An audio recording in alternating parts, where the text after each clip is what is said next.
Hello dear students, আজকে আমাদের subject verb এগ্রিমেন্টের থার্ড ক্লাস, জুনিয়র লেভেলের থার্ড ক্লাস। তো এই ক্লাসে আমরা আরও কয়েকটা রুলস ডিসকাস করব, যেগুলো এই লেভেলের জন্য খুবই প্রয়োজনীয়। তো অলরেডি আমরা নিয়ার অ্যাবাউট 10 রুলস ডিসকাস করেছি। আজ আমরা আরও কয়েকটা রুলস ডিসকাস করব। তাহলে এখন যদি আমি মনে করি 11 নাম্বার থেকে ডিসকাস করছি, তাহলে রুল নাম্বার 11 থেকে আমরা ডিসকাস করব। তো রুল 11-এ আমরা যদি বলি যে একটা রুল, সেটা হচ্ছে যদি কিছু নাউন দেখতে যদিও মনে হয় প্লুরেল, কিন্তু ওইগুলা আসলে সিঙ্গুলার সেন্স বহন করে, সেজন্য আমরা ওইগুলার সাথে সিঙ্গুলার ভার্ব বসাবো। তো এরকম কিছু এক্সাম্পল দিয়ে আমি কিছু নাউনের এক্সাম্পল দিয়ে আমি ব্যাপারটা একদম ইজি করে দিচ্ছি। অ্যাজ ফর এক্সাম্পল,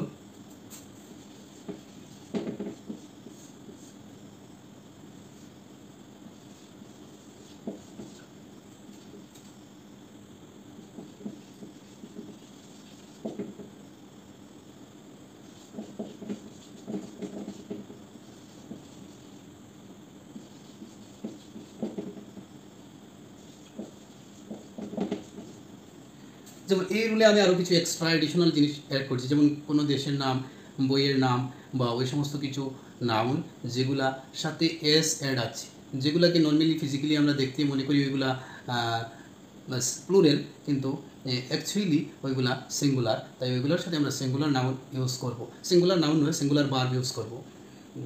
আমি সেন্টেন্স হিসেবে দেখাচ্ছি।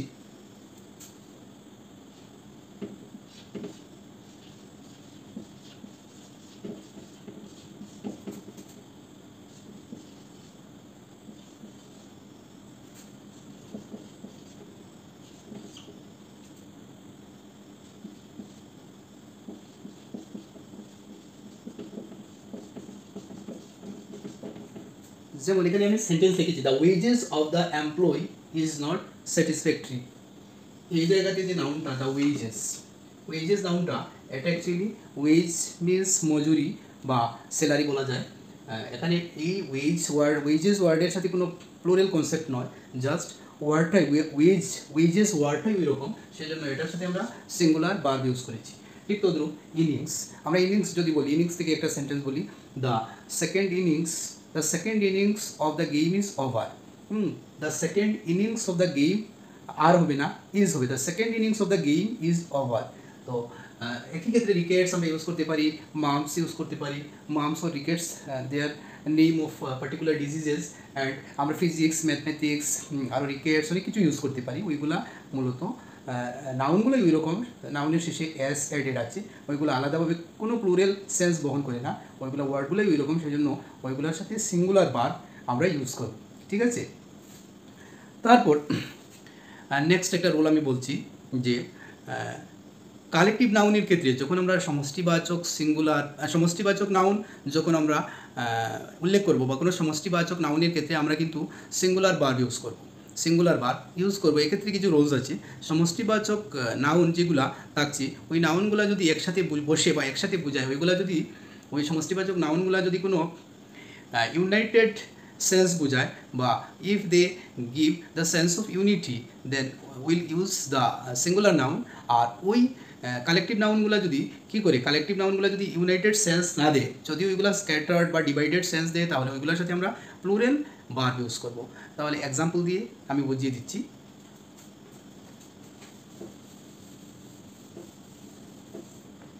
এখানে রুল 12, তাহলে রুল 12-এ আমি প্রথমত কিছু কালেকটিভ নাউন লিখে নিচ্ছি।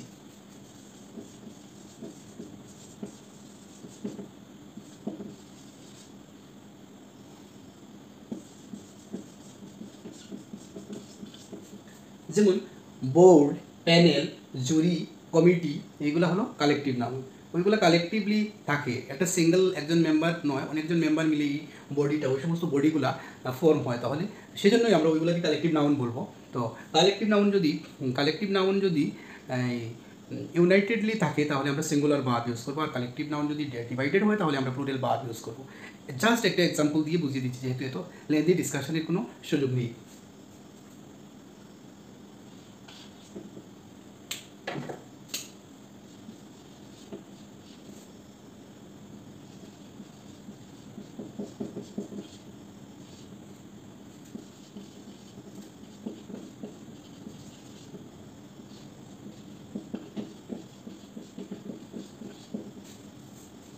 The committee has issued this notice. The committee has issued this notice.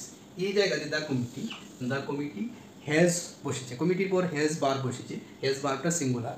তো এটা কমিটি নোটিশটা ইস্যু করেছে বা ওই বিজ্ঞপ্তিটা জারি করেছে, সুতরাং ওই কমিটিটা এখানে বোঝাচ্ছে committee is a single body, they are unitedly তারা একটা ডিসিশন করেছে, একটা নোটিফিকেশন জারি করেছে, সেজন্য আমরা সিঙ্গুলার বার ইউজ করেছি হ্যাজ বার ইউজ করেছি। এটা প্রেজেন্ট পারফেক্ট টেন্সে আছে সেন্টেন্সটা। তারপর আরেকটা সেন্টেন্স আমি লিখছি, একদম মনোযোগ দিয়ে তোমরা শুনবে।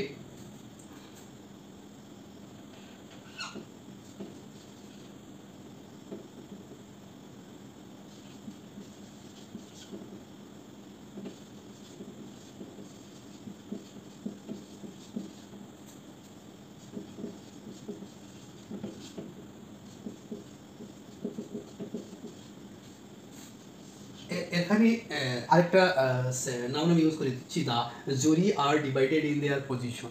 ওই জায়গাতে যে কমিটির মতো জুরি, যারা বিচারকদের একটা কালেকটিভ রূপ যেটা ফর্ম, এটার জুরি কোয়া হয়, বিচারক মণ্ডলীকে একসাথে একটা জুরি বলা হয়। তো ওই জায়গাতে জুরি আর ডিভাইডেড ইন দেয়ার পজিশন, জুরিরা কিন্তু এক আর রইল না, জুরিরা তারা ডিভাইডেড হয়ে গেল, সেজন্য জুরিরা ডিভাইডেড, সেজন্য আমরা আর ইউজ করেছি, বারোটা আর ইউজ করেছি, এটা প্লুরাল হয়ে গেছে। যদি আমি লিখতাম the jury is United in it's position, তাহলে ইজ হতো, জুরি ইজ ইউনাইটেড, জুরি ইউনাইটেড থাকলে ইজ হতো, আর ডিভাইডেড হলে এটা স্ক্যাটার্ড বা মোর দেন ওয়ান বোঝায়, প্লুরাল হয়ে যাবে, প্লুরাল, সুতরাং আমরা প্লুরাল বার বসাবো। তো কালেকটিভ নাউনের ক্ষেত্রে যদি তারা একটা সেন্স বোঝায়, সিঙ্গেল ইউনিট বোঝায়, তাহলে আমরা সিঙ্গুলার বার লিখবো। আর তারা যদি মোর দেন ওয়ান সেন্স এক্সপ্রেস করে বা একের বেশি অধিক ইউনিট বোঝায়, তারা স্ক্যাটার্ড হয়ে যায়, ডিভাইডেড হয়ে যায়, তাহলে আমরা প্লুরাল বার লিখবো বা প্লুরাল বার ইউজ করবো।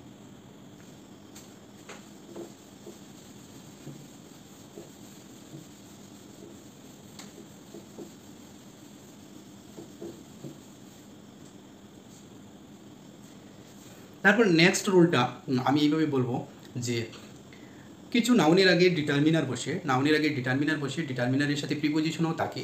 তো এই সমস্ত ক্ষেত্রে কীরকম রুলস হয়, ওই সমস্ত ক্ষেত্রে আমি কিছু দেখিয়ে দিচ্ছি। যেমন কিছু ডিটারমিনার যুক্ত নাউন, যেমন one of plus noun, one of, no one of, either of, neither of, এই সমস্ত ক্ষেত্রে এগুলোর সাথে যে নাউন থাকবে, ওই নাউনগুলো কিন্তু প্লুরাল হবে, তারপর যে বারটা এটা সিঙ্গুলার হবে। বেশ ইন্টারেস্টিং ব্যাপারটা। তো আমি কয়েকটা নাউন সহ ডিটারমিনারযুক্ত নাউন লিখছি, তার সাথে আমি কী করছি, তার সাথে অন্য একটা ভার্ব জুড়ে দিচ্ছি, দেখা যাক।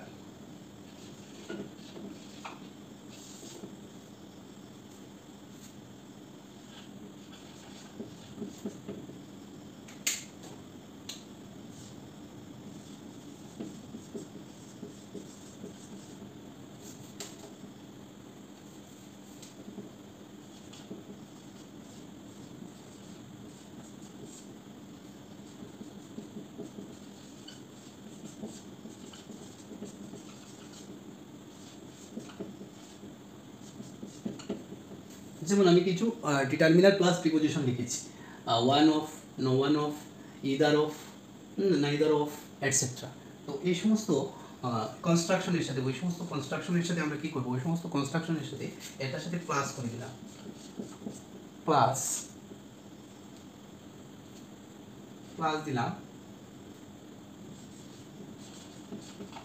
প্লাস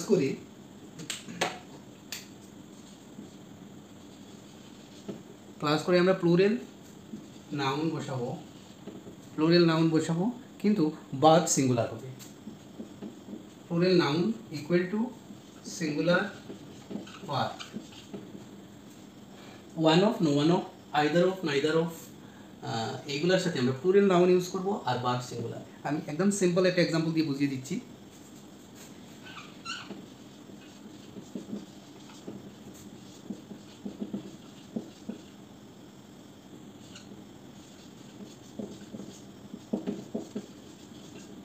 যেমন আমি একটা এক্সাম্পল দিলাম, one of my friends dash doctor, ওই জায়গাতে দুইটা অপশন, ইজ দিলাম, আর দিলাম, তাহলে এটা রাইট আনসার হবে ইজ।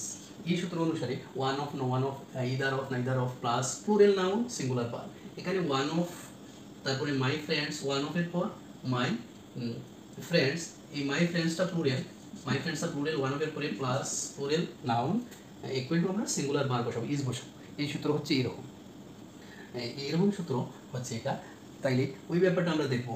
যেমন ইদার অফ, আরেকটা এক্সাম্পল আমি মুখে মুখে বলে দিচ্ছি, either of the books is interesting, আর হবে না, এর অনুসারে either of the books is interesting. তাহলে এই রুল ছেড়ে আমরা অন্য রুলে প্রসিড করছি।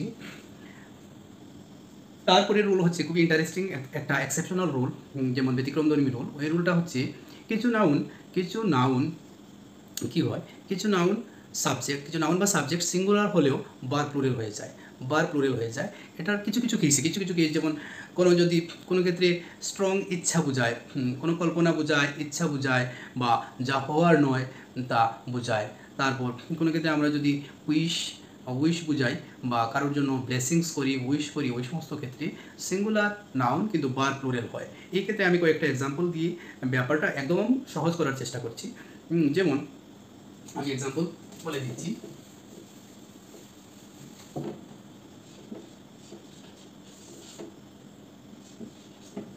ফোরটিন নাম্বার রুলের ক্ষেত্রে আমি এক্সাম্পল বলে দিচ্ছি।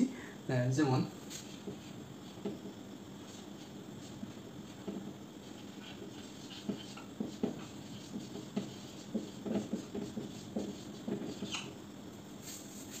এই সেন্টেন্স হচ্ছে if I were the PM of India. এখানে কিন্তু আই হচ্ছে সিঙ্গুলার নাও, কিন্তু আই এর সাথে ওয়ারটা ইউজ হয়েছে, বারটা প্লুরাল হয়েছে, কিন্তু কেন এটা এখানে প্লুরাল হবে? কারণ এই ক্ষেত্রে স্ট্রং ডিজায়ার বোঝাচ্ছি, ইচ্ছা বোঝাচ্ছি, বা আনরিয়েলিস্টিক ডিজায়ার বোঝাচ্ছে, অবাস্তব ইচ্ছা। It is somehow imaginary or unrealistic desire. তো ইমাজিনারি ইচ্ছা বা আনরিয়েলিস্টিক ডিজায়ার ওই সমস্ত ক্ষেত্রে আমরা বার নাউন সিঙ্গুলার হলে, সাবজেক্ট সিঙ্গুলার হলে আমরা প্লুরাল বার ইউজ করবো। এই মতো করে আরও এক দুইটা এক্সাম্পল দেওয়া যায়। যেমন মনে করো কোনো ক্ষেত্রে আমরা বলতে পারি তিনি যদি আমার বস হতেন, ইফ হি ওয়ার মাই বস। এমনিতে নর্মালি তো আমরা হি এর সাথে he third person singular number, তাহলে এটার সাথে নর্মালি আমরা কোনো ক্ষেত্রেই ওয়ার বসাতে পারি না বা বসাই না, কিন্তু এটা এক্সেপশনাল কেস। তিনি যদি আমার বস হতেন, এটা আমার ইচ্ছা, তিনি তো বাস্তবে actually he is not my boss, but it's my desire, it's a supposition, মানে আমি ভাবছি বা মনে করছি। সেজন্য এক্ষেত্রে ইফ হি ওয়ার মাই বস, এই সমস্ত ক্ষেত্রে শুধু সাবজেক্ট সিঙ্গুলার হলে বার প্লুরাল হয়। আরেকটা লাস্ট একটা ব্যাপার হচ্ছে, একটা কেস হচ্ছে, এই ক্ষেত্রে সাবজেক্ট সিঙ্গুলার হলে বার প্লুরাল হয়। যেমন আমরা অনেক সময় বলি না গড সেভ হিম, গড কিন্তু থার্ড পারসন সিঙ্গুলার নাম্বার, কিন্তু আমরা গডের সাথে সেভস লাগাই না, মে গড সেভ হিউ বলি। আচ্ছা, মনে করো মডেল অক্সিলিয়ারি, এই ক্ষেত্রে মে ছাড়াও আমরা করতে পারি। গড সেভস হিম আমরা বলি না, বলি গড সেভ হিম, গড ব্লেস হিম। এই জায়গায় গড তো হচ্ছে থার্ড পারসন সিঙ্গুলার নাম্বার, কিন্তু আমরা ব্লেসেস না বলি, আমরা ব্লেস বলি। তো এক্ষেত্রে আশীর্বাদ বা ইচ্ছা, আকাঙ্ক্ষা, ওইসব ক্ষেত্রে আমরা ভার্ব সিঙ্গুলার হলেও, ভার্ব নয় সাবজেক্ট সিঙ্গুলার হলে প্লুরাল ভার্ব ইউজ করি, শুধুমাত্র ওইসব ক্ষেত্রে। তাহলে এটা খুবই এক্সেপশনাল একটা রুল, এটা খুবই মনে রাখা প্রয়োজন।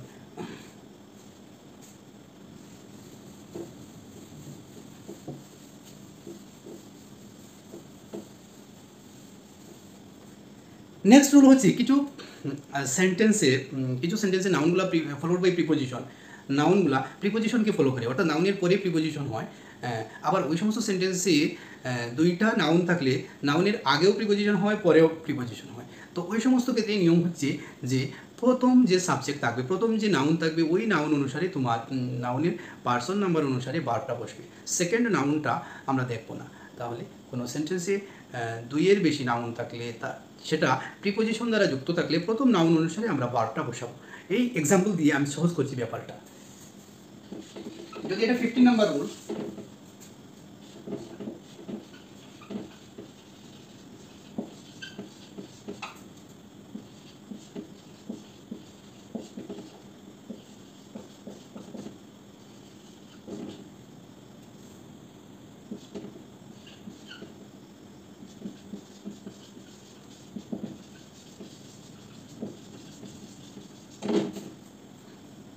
the number of students enrollment is increasing day by day.